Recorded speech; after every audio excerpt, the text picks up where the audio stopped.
Tiago 4. Tiago 4. Nós vamos ler o capítulo todo. Nós temos sempre estudado orações nas quartas-feiras. E aqui tem uma observação do apóstolo para que nós possamos entender sobre a vida de oração. Tiago 4,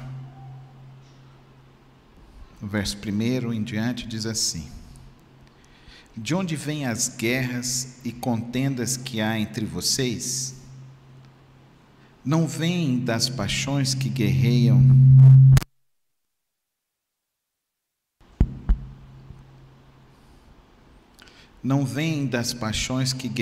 dentro de vocês?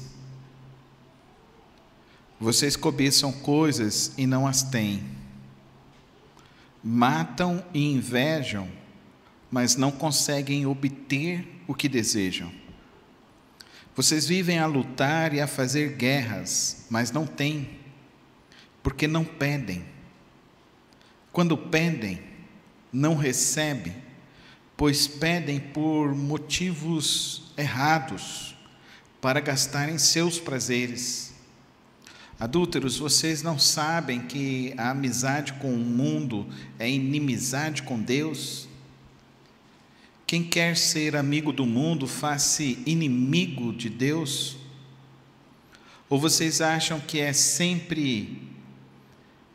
razão que a Escritura diz que o Espírito que Ele fez brilhar em nós tem fortes ciúmes? Mas Ele nos concede graça maior. Por isso diz a Escritura: Deus se opõe aos orgulhosos, mas concede graça aos humildes. Portanto, submetam-se a Deus, resistam ao diabo, e ele fugirá de vocês. Aproximem-se de Deus, e ele se aproximará de vocês. Pecadores, limpem as mãos, e vocês que têm mente dividida, purifiquem o coração. Entristeçam-se, lamentem-se e chorem. Troquem o riso por lamento e alegria por tristeza.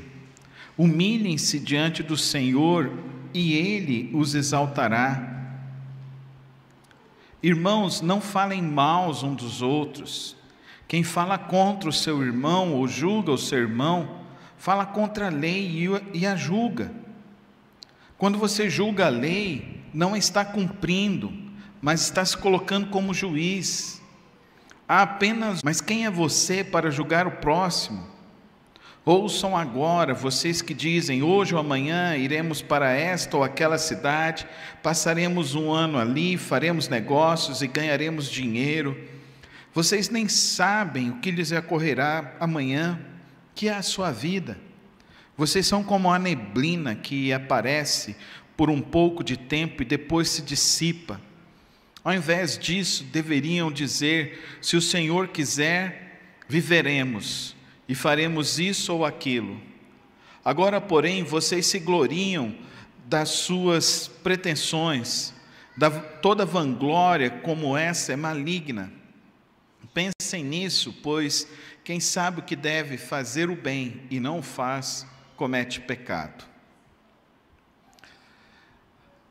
Queridos irmãos, nós estamos à sombra de mais uma possibilidade de uma nova guerra.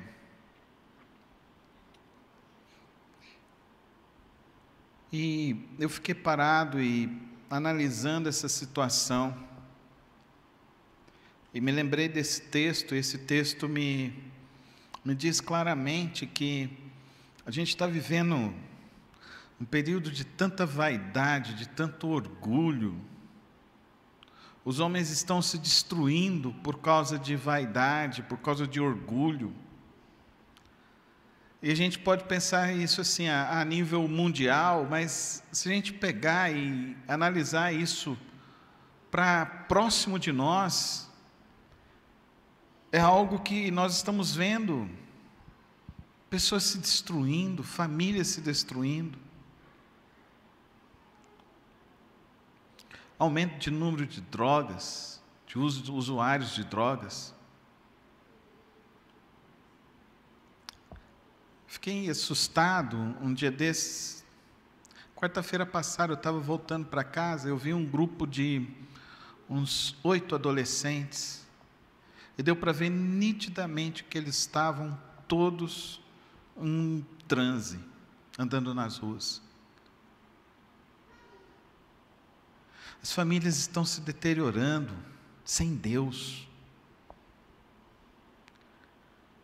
É assustador o número de pessoas se divorciando. Eu ouvi ontem uma pesquisadora dizendo que o mundo vive uma pandemia de suicídio, que nunca na história assim da humanidade se praticou tanto autoextermínio, e o que é mais perigoso, o autoextermínio praticado por pessoas com menos de 25 anos de idade.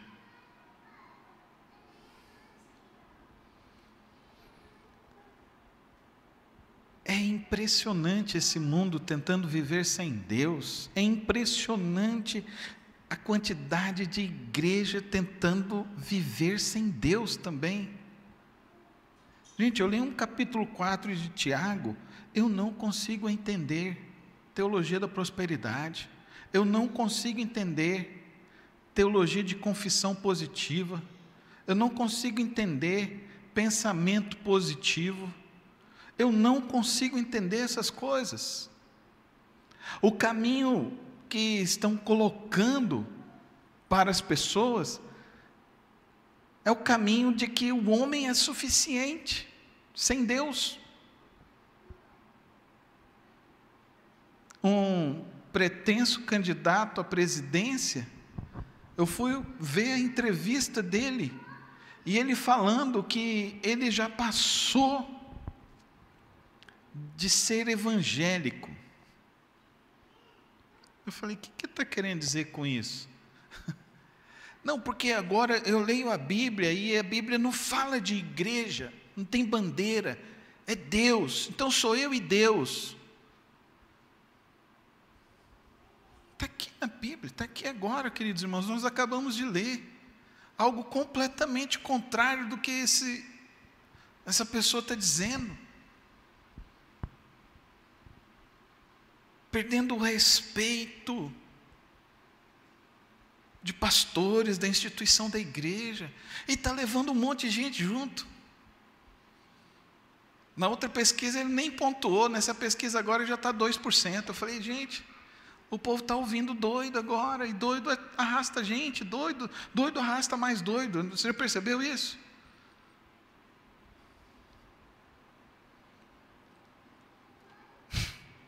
Tiago está falando aqui, cobiçam, invejam, desejam, querem viver, querem ter muito mais. E aqui ele diz, qual que é o problema? Não sabem orar. Quando pedem, não recebem, pois pedem por motivos errados, para gastarem seus prazeres. Irmão, irmã, você tem orado certo? Essa é uma pergunta que eu me fiz. Diante de tudo isso que a gente está vendo, na sua caminhada com Cristo, com Deus, você se torna mais o quê? Uma pessoa mais humana, mais sensível ao próximo, com mais compaixão, mais humilde. Você se torna como? Será que é para a gente ser pessoas que estão aí cada vez mais se mostrando neste mundo como igual a este mundo? Com vaidade, com orgulho? Será que é isso que é ser crente? Será que é essa a finalidade da oração? Não, querido irmão. nós vemos aqui claramente que nós precisamos orar para viver na vontade de Deus, para suplantar o nosso orgulho, suplantar o nosso desejo humano, suplantar a nossa cobiça, suplantar a nosso espírito de inimizade contra Deus.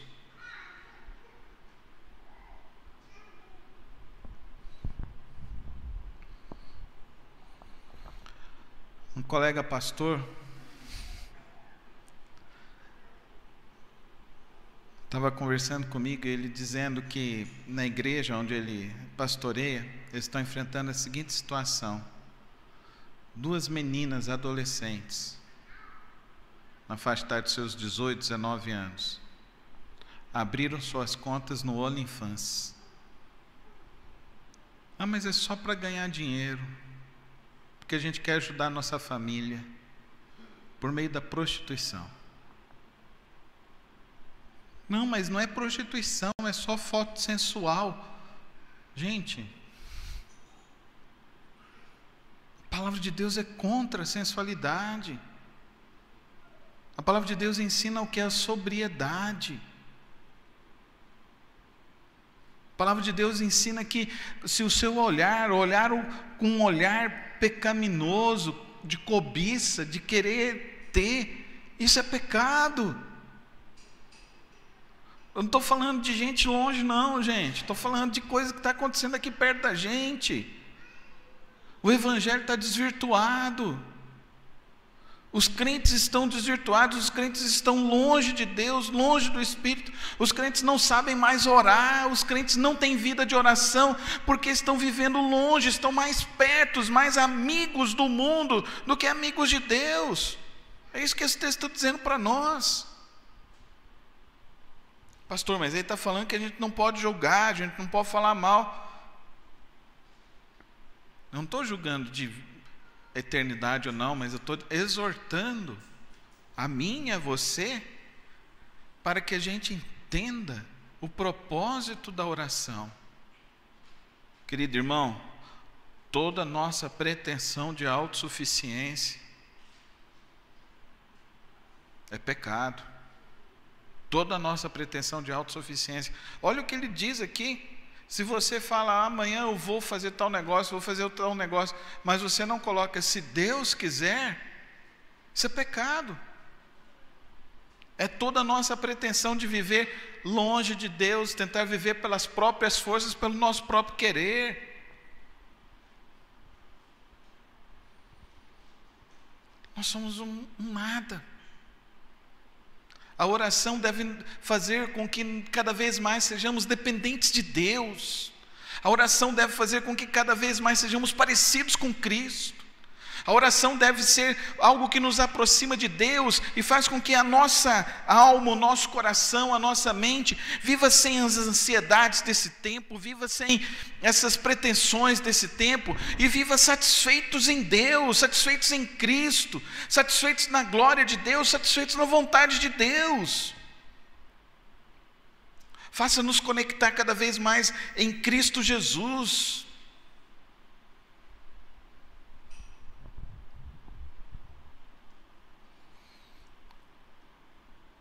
A oração deve nos fazer se tornar pessoas cada vez mais solidárias, ajudar o próximo, fazer o bem ao próximo. Quem sabe que deve fazer o bem e não o faz, comete pecado. Queridos irmãos, o alerta para nós nesta noite, nesse tempo onde se glamoriza o pecado, onde se glamoriza a vaidade, se glamoriza o narcisismo, onde se glamoriza a prostituição, onde se glamoriza a satisfação pelas drogas. Nós precisamos resgatar uma vida de oração verdadeira e profunda com Deus. Nós, como povo de Deus e povo crente, povo temente a Deus, nós precisamos voltar às nossas orações para que Deus nos livre desse caminho de destruição e nos coloque na brecha, nos coloque diante do propósito dEle, da vontade dEle, para que a gente possa fazer a diferença nesse mundo. Então, querido irmão e querida irmã, você crê no poder da oração? Eu creio. Você tem uma vida de oração? Que a gente possa ter uma vida de oração. Você é uma pessoa que realmente está buscando aprimorar a sua vida, o seu caráter em Deus? A nossa missão é cada vez maior. O nosso desafio é cada vez maior como igreja, como povo de Deus. O nosso desafio é buscarmos cada vez mais o Senhor, buscarmos a Deus, transformarmos nossa vida no Senhor Jesus Cristo. É mistério que se levantem homens e mulheres de oração. É mistério que se levantem homens e mulheres que aprendam a orar e aprendam a viver em total dependência do Senhor Jesus Cristo. É Ele que tem, Ele que pode preencher a tua vida, irmão. Ele que pode, é Cristo Jesus, é Deus que pode preencher a tua vida do amor, da paz, da alegria. É nele, é Cristo Jesus. Nada mais nesse mundo, nem o seu querer, nem a sua pretensa vontade de ser feliz, o seu entendimento do que é felicidade pode produzir real felicidade na tua vida, porque somente Cristo é que pode fazer isso. Somente Cristo que pode levar você a viver uma experiência verdadeira com Deus, uma verdadeira experiência de satisfação com o Senhor. Essa pesquisadora contou a história de uma paciente dela, que ela estava visitando ela regularmente. Ela recomendou à família uma enfermeira para estar acompanhando. E aquela mulher teve uma boa recuperação. E num dia que ela não pôde ir visitá-la, essa mulher mandou o chofer ir comprar algo para ela, mandou a pessoa que estava arrumando a casa arrumar o jardim. E a enfermeira, na hora que ela estava entrando, ela colocou a mulher dentro do quarto e trancou a porta. E ela foi e praticou. Mas antes dela morrer, ela escreveu 3 cartas. Ela escreveu uma carta para a irmã dela, para a advogada dela e para ela, que era a médica dela. E nas 3 cartas ela falou assim, que antes de falar o que estava nas cartas, aquela médica virou e falou assim: ela foi uma mulher muito bem sucedida. Ela conquistou tudo o que alguém poderia conquistar. Ela tinha tudo do bom e do melhor. E a carta que ela escreveu para a irmã, ela falou assim: não se culpe. O problema não foi você, o problema sou eu. Ela mandou a carta para a advogada e falou assim: não façam nenhum mal contra ela. Ela não tem culpa de nada, porque sou eu. E para a médica dela, ela escreveu e disse assim: você tentou preencher a minha alma, mas nada preencheu a minha alma. Querido irmão e querida irmã, no século XII, Tomás de Aquino disse que dentro do homem há um vazio que só pode ser preenchido por Deus. O homem moderno, a teologia moderna, o povo moderno está vazio de Deus. Estão sedentos de Deus.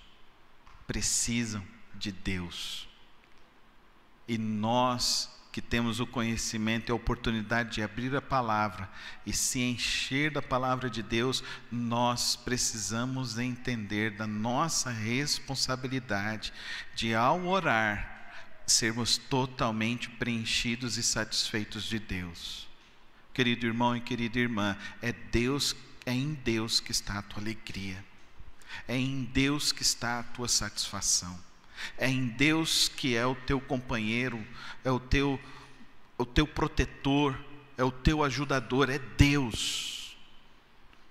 E se nós entendêssemos isso profundamente e buscássemos a Ele com uma vida de oração verdadeira e profunda, no sentido de só nos levantarmos do chão quando sentimos a presença santa dEle, a presença do Pai em nosso coração, sentimos o abraço de Deus em nossas vidas, esse mundo seria diferente. Esse mundo experimentaria da graça de Deus maravilhosa do Senhor. Que a nossa vida de oração não seja um simples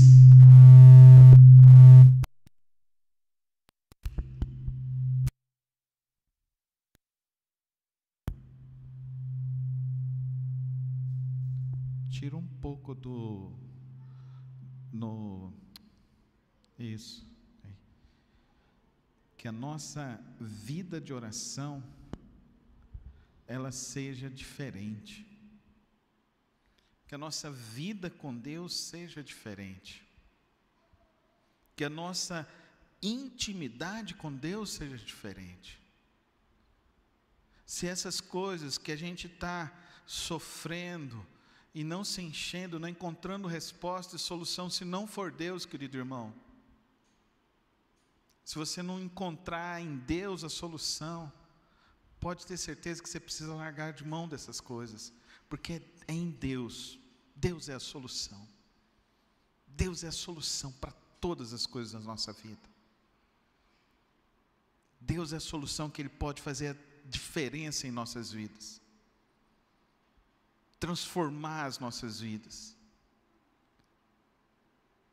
E eu queria terminar essa noite dizendo que oração, se você tira o O e o R, fica ação. E um jovem fugiu e desertou o exército alemão nazista. E quando ele chegou na Inglaterra, ele juntou as economias da família e ele disse à mãe dele para que ele iria mandar algumas crianças para que ela pudesse cuidar. Ele foi e voltou escondido e começou a achar algumas crianças judias. E ele começou a escrever um diário contando quem eram essas crianças. E ele foi, a cada viagem ele trazia 10, 20, 30 crianças, até o momento que ele foi descoberto, e ele não conseguiu entrar novamente. A mãe abrigava as crianças e encontrava famílias que estavam indo para outros países e que adotavam essas crianças. A esposa desse homem, passado alguns anos, achou o diário e foi atrás dessas crianças. E numa tarde, ele chamou, falando que a esposa programou tudo e chamou essas crianças que sobreviveram. Ao todo, ele conseguiu resgatar 660 crianças. E foi noticiado isso, uma reunião num teatro, e ele estava sentado e ele não sabia quem eram aquelas pessoas. E mostrou quem eram aquelas pessoas. Aquelas pessoas foram as crianças que ele tirou da Alemanha e resgatou, quando fez a diferença. Esse vídeo está aí no YouTube. e você pode conhecer essa história. E por que eu falo isso, irmãos? Porque o Evangelho precisa produzir homens assim. O Evangelho precisa produzir pessoas assim. Se não for para fazermos a diferença na vida do outro, tudo que a gente está fazendo não vale nada. Nada. É vapor, vai passar e não vai significar nada. Aqui mesmo em Tiago ele fala que, qual é a tua religião? A verdadeira religião é cuidar dos órfãos e das viúvas e dos que precisam. O que esse mundo está precisando, irmãos? O que esse mundo está precisando? Está precisando de Cristo Jesus. Está precisando de Deus. E Deus precisa estar em nós. Em nós. E quando Cristo está em nós, a nossa vida vai se organizando, a nossa vida vai se simplificando, a nossa vida vai tendo umas experiências incríveis com esse Deus maravilhoso. É essa oração que eu creio, é essa oração que eu vivo, é essa vida de oração que eu quero buscar. Nós vimos aqui a oração de Ezequias, que livrou Judá. Nós vimos a oração de Elias, que mostrou o poder de Deus, ressuscitou uma criança. Nós vimos a oração de Josué, que o sol parou. E o que está acontecendo com nós, irmãos? O que é a nossa oração? A nossa oração não é para a nossa vaidade, nossa oração não é para o nosso orgulho, a nossa oração é para sermos transformados em Cristo Jesus, transformados nele, para quando sairmos daqui fazermos o bem a Deus. Isso vai preencher a nossa alma, vai preencher o nosso coração, vai preencher as nossas vidas. Vamos orar neste momento e pedir que Deus guie as nossas vidas ao propósito dele. Pai de amor, Pai celeste, tua palavra, ó Deus, nos fala de buscarmos a ti com profundidade, com verdade, de buscarmos a ti, de conhecermos a ti, de sermos tocados pelo Senhor e de experimentarmos dessa graça maravilhosa, dessa paz do Senhor que o mundo não pode dar, de experimentarmos esse aconchego, essa experiência do amor do Senhor. Toma as nossas vidas aqui nesta noite, ó Pai. Toma as nossas famílias aqui nesta noite, ó Pai celeste, para que possamos, ó Deus, viver na tua santa presença, vivermos para ti, Senhor, vivermos, ó Deus, te buscando verdadeiramente em espírito e em verdade, e por onde formos, ó Deus, realmente mostrarmos desse teu amor, dessa tua graça.